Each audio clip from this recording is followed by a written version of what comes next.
বাঙালি অধ্যুষিত tower Hamlet কাউন্সিলের নির্বাহী মেয়র লুৎফুর রহমানের বদান্যতায় 100 বছরের পুরনো বিল্ডিং ইয়র্ক হলে স্বাস্থ্য সচেতনতা এবং মানুষের ফ্যাসিলিটি পেতে স্পা সেন্টার খোলা হয়েছে। We've opened a fantastic state-of-the-art modern spa facilities. Spa facilities which retains its tradition and yet it's got modernism in it. It's for women, it's for men, it's for all of us. আজকে আমরা অত্যন্ত আনন্দিত এই York হলে আমাদের spa centre, upgraded spa centre আমরা আজকে উদ্বোধন করেছি। আপনারা এখানে আসেন, এখানে কম্পিটিটিভ প্রাইসে আপনারা এই ফ্যাসিলিটিটা ইউজ করতে পারবেন। I'm thrilled to invite everyone to come and see the upgraded facilities in York Hall Spa.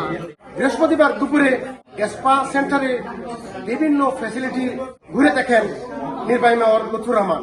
সাথে ছিলেন কাউন্সিলর এবং এই স্পা সেন্টারে রক্ষণাবেক্ষণের দায়িত্বে যারা রয়েছেন সেসব কর্মীবৃন্দ।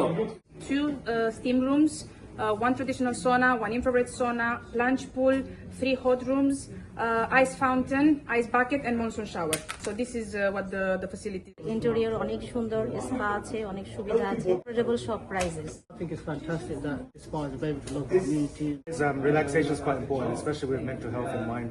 Some more discounts for public sector workers and NHS workers. প্রায় £500,000 খরচের মাধ্যমে এই স্পা সেন্টারটি চালু করা হলো।